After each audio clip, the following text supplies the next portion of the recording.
एक मेरा एडिट करके एक वीडियो वायरल कराया गया और वो सिर्फ एक योजना का अंग था कि सुरेश राजे को सिर्फ चुनाव लड़ने से रोका जाए। उन्होंने ही नकार दिया। अब उन्होंने मना कर दी कि वो हमारी कोनो समझी अमदी नहीं है, काहे कि उनने तो हमें चुनाव हरा, काहे के समझी। तो अब ये जो मामला है, जो मुकाबला है, वो है इमरती देवी वर्सेस सुरेश राजे। नहीं, उसके लिए तो मेरे को कोई दिक्कत नहीं है। ईडी, सीडी, सीबीआई, मेरा घर खुले दरवाजे हैं। मैंने कोई अकूत संपत्ति थोड़ी बनाई है जो मेरे यहाँ कुछ मिलेगा। चाहे जैसी रेट डाल ले, चाहे कुछ डाल ले। नमस्कार, मैं हरीश चंद्रा और आप देख रहे हैं बिल्लू बादशाह न्यूज। मध्य प्रदेश में विधानसभा चुनाव की सरगर्मियां बहुत तेज हो गई हैं, प्रचार अभियान तेज हो गया है। डबरा विधानसभा आरक्षित है और इस विधानसभा का गणित ज़्यादातर देखें तो कांग्रेस के पक्ष में जाता रहा है। पिछले बार इमरती देवी काफ़ी बड़े अंतर से यहाँ से जीती थी, लेकिन जब ज्योतिरादित्य सिंधिया ने मध्य प्रदेश में तख्ता पलट किया 2020 में और वे भाजपा में शामिल हुए, तब उपचुनाव हुआ और उसमें भारतीय जनता पार्टी ने इमरती देवी को टिकट दिया। इमरती देवी चूँकि सिंधिया की कट्टर समर्थक हैं और इनके साथ चली गई। जब ये भारतीय जनता पार्टी के चुनाव पर टिकट लड़ी, इधर से कांग्रेस ने सुरेश राजे पर दाव लगाया और कांग्रेस के सुरेश राजे काफ़ी मशक्क़त के बाद जीत उन्होंने दर्ज की, विजयी हुए। इस बार कांग्रेस ने सुरेश राजे को ही भरोसा जताया है और इमरती देवी पर भारतीय जनता पार्टी ने। अब क्या मुद्दे हैं, क्या गणित है और किस प्रकार से रणनीति है जो वर्तमान के विधायक हैं सुरेश राजे, उन्हीं से हम उनके शब्दों में जानना चाहते हैं। सुरेश जी, इस बार का चुनाव क्या आपको लगता है कि कसमकस का चुनाव होगा? नहीं, इस बार कोई कसमकस का चुनाव नहीं है। इस बार का चुनाव है सिर्फ। और पिछले बार बड़ा कसमकस का चुनाव था। पिछले बार पूरी सरकार चुनाव लड़ रही थी और यहाँ विशेष रूप से इमरती जी के लिए विशेष प्रयास करके अलग से मेहनत माननीय गृह मंत्री जी ने की थी। वर्तमान में डॉक्टर नरोत्तम मिश्रा जी गृह मंत्री है और इस कारण वो हमारी जीत का अंतर कम रहा। लेकिन ज्योतिरादित्य सिंधिया ने कोई मेहनत नहीं की इमरती के लिए? नहीं, देखिए, जहाँ तक मेहनत का सवाल है, ज्योतिरादित्य सिंधिया जी ने की, ऐसे तो पूरी भारतीय जनता पार्टी ने की। उपचुनाव था तो पूरी सरकार यहाँ लगी रही, तमाम केंद्रीय मंत्री, कैबिनेट मंत्री यहाँ डले रहे। लेकिन जो मेहनत माननीय गृह मंत्री जी ने की, इस कारण से हमारी जीत का अंतर कम था। तो इस बार भी मेहनत नहीं करेंगे क्या? अरे, इस बार खुद का चुनाव लड़ेंगे, उनको भी तो लड़ना है। आम चुनाव है हुजूर, उन्हें भी तो चुनाव लड़ना है अपना, कि नहीं लड़ना? वहाँ नरेंद्र सिंह जी को चुनाव लड़ना है, वहाँ विजय वर्गीय जी को चुनाव लड़ना है, हो सकता है सिंधिया जी भी चुनाव लड़ें। तो जब हमारे यहाँ एक कहावत है साहब, गांव में पड़ी मरई और अपनी अपनी परई। जब अपना अपना घर देखेंगे तो दूसरे घर देखने जाएंगे। तो मतलब ये अपना अपना घर देखेंगे और इधर आप अपना भी घर देखोगे जी। तो आप किन मुद्दों को लेके जनता के बीच में जाओगे? सबसे बड़ा मुद्दा है विकास। विकास के साथ साथ कानून व्यवस्था दूसरा बहुत बड़ा मुद्दा डबरा में है।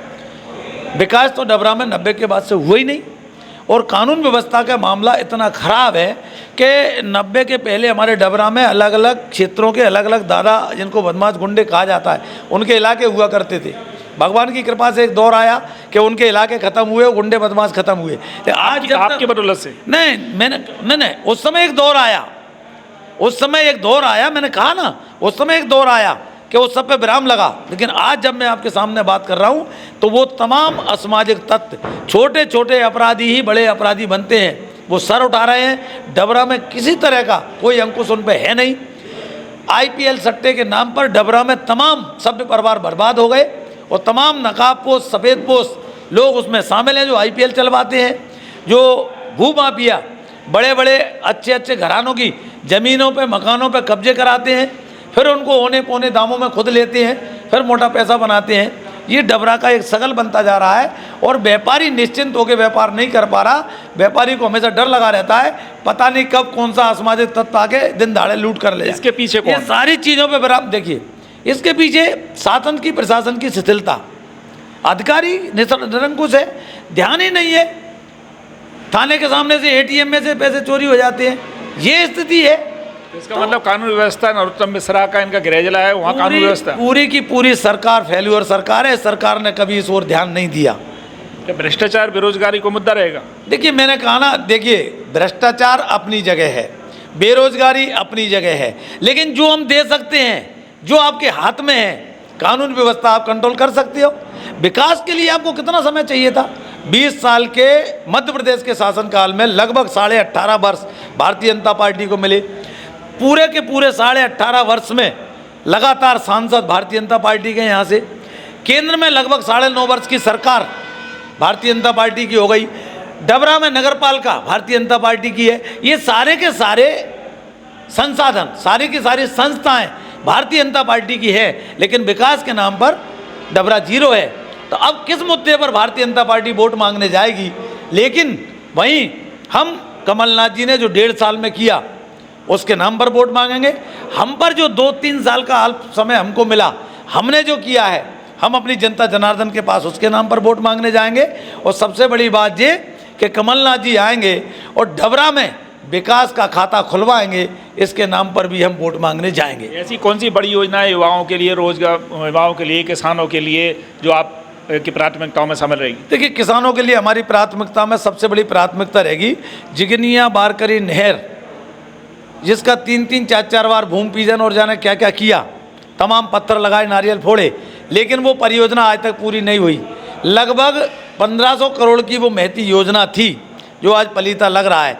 आनंद फानंद में पहले उसमें बड़े पाइप डाले गए, फिर वो बड़े पाइप हटाए गए, फिर छोटे डाले गए, फिर छोटे पाइप की जगह और छोटे पाइप डाले गए।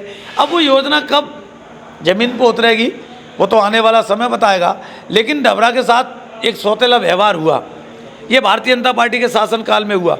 हमारे हरसी हाई लेवल से नहर निकली, वो नहर यहाँ से निकलकर मौ तक चली गई, लेकिन हमारा जहाँ मैं खड़ा हूँ, ये बगल में मैं यहाँ खड़ा हूँ, ये बगल में बिलहुआ है, ये पूरा का पूरा बिलहुआ असिंचित क्षेत्र था, ये प्यासा का प्यासा रह गया और नहर का पानी भिंड और मौ तक लेके चली गई भारतीय जनता पार्टी की सरकार।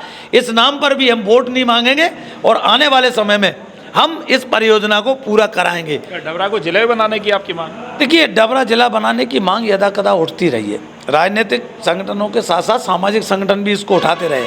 हमने भी विधानसभा के माध्यम से, पत्राचार के माध्यम से इस मांग को उठाने का काम किया, लेकिन सरकार को लगा कि डबरा जिला बन नहीं सकता, उसमें तमाम मुश्किलात बताते हैं। तो हमारा ये कहना है कि अगर जैसे कि पूरा हमको भरोसा है सरकार कमलनाथ जी की बनने जा रही है, हमारा पूरा प्रयास रहेगा कि डबरा को जिला बनने में क्या क्या बाधाएं हैं, इन बाधाओं को कैसे दूर किया जाए।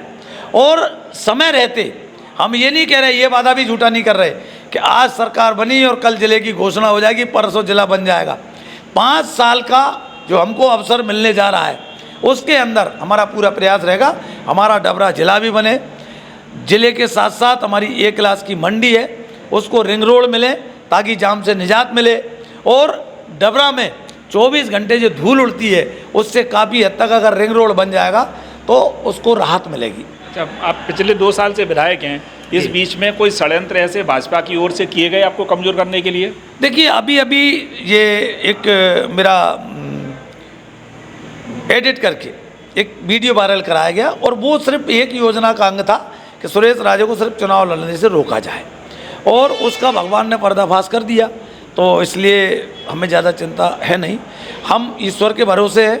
और जो जनता जनार्दन चुनाव में भगवान का दूसरा रूप होती है, हम उसके भरोसे हैं, हम अपने कार्यकर्ता के भरोसे हैं, और संगठन ने जो मुझ पे इतनी विपरीत परिस्थितियों में भरोसा जताया उसके भरोसे पे हम ये चुनाव की बेहतरीन पार करेंगे। इमरती देवी जी आपकी सामने हैं, और पहले उन पे सीट रहती है, फिर आप पे सीट रहती है, कहीं ऐसा तो नहीं दोनों आप नूरा कुश्ती खेलते हैं? नहीं, देखिए, मैं आपकी जानकारी में डालूं, 2013 में मैं भारतीय जनता पार्टी से प्रत्याशी था, वो कांग्रेस से प्रत्याशी थी।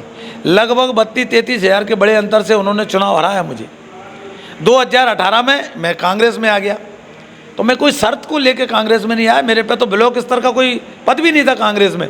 और 2018 से 20 तक मैं ब्लॉक स्तर का पद नहीं था मेरे पे, आप जानकारी ले लेना। मैं एक आम कार्यकर्ता के रूप में काम करता रहा, और जब उन्होंने दगाबाजी करके वो पार्टी छोड़ के गई, अपनी खुद की चुनी हुई सरकार गिरा दी, भारतीय जनता पार्टी की सरकार बना दी, तो मेरे को एक कार्यकर्ता के रूप में कांग्रेस पार्टी ने मुझ पर भरोसा किया। तो 2000 के उपचुनाव में मैं हुजूर चुनाव जीत के आपके सामने आया हूँ।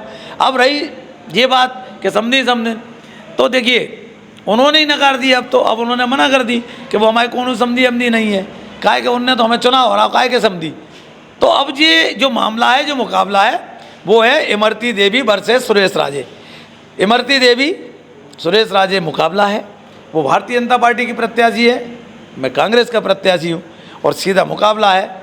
और निश्चित रूप से हमारी जनता का जो अरमान अधूरा रह गया था पिछली बार एक रिकॉर्ड जीत बनाने का, इस बार वो जनता जनार्दन पूरा करने जा रही है। आपको लगता है कि अभी ईडी सीबीआई का आप पे रेड पड़ सकती है? नहीं, उसके लिए तो मेरे को कोई दिक्कत नहीं है। ईडी सीडी सीबीआई, मेरा घर खुले दरवाजे हैं, और मैंने कोई अकूत संपत्ति थोड़ी बनाई है जो मेरे यहाँ कुछ मिलेगा। चाहे जैसी रेट डाल ले, चाहे कुछ डाल ले, खुली किताब है। मेरे बैंक बैलेंस देख ले, मेरा ही क्यों, एक काम करें, मेरा परिवार और मेरा ससुराल पक्ष, मेरी बहनों का पक्ष, मेरे 3 भाई, मेरे से एक बड़े भाई हैं, मेरे से 2 छोटे भाई हैं, सबकी संपत्ति की जांच कर लें कि 2020 में मेरे पे कितनी संपत्ति थी और 23 में आज कितनी संपत्ति है, कोई दिक्कत नहीं। देखिए जी, सुरेश राजे जी विधायक हैं अभी डबरा से, कांग्रेस से। उनकी बेबाकी इतनी है कि इस प्रकार से वे पूरी जनता के भरोसे, अपने काम के भरोसे, अपनी पार्टी के भरोसे पूरे विश्वास के साथ में है कि इस बार जनता उन्हें फिर चुनाव में विजयी बनाएगी। और इमरती देवी जी जो इनकी समधी हुआ करती थी, अब इनका कहना है कि उन्होंने ही नकार दिया कि कोई समधी नहीं है इस बार कोई नाते रिश्तेदारी का चुनाव नहीं है, केवल पार्टी का चुनाव है, जनता के चुनाव है, जनता के लिए चुनाव है। अब 17 नवंबर को वोटिंग है और 3 दिसंबर को मतगणना है। अब जनता अपना फैसला क्या देती है ये 3 दिसंबर को ही तय होगा। लेकिन इतना तय है कि सुरेश राजे का जो कॉन्फिडेंस अभी जो बोल रहा है, उससे कहीं ना कहीं इनको आत्मविश्वास जो बढ़ रहा है कि कहीं ना कहीं जनता इनका साथ दे रही है।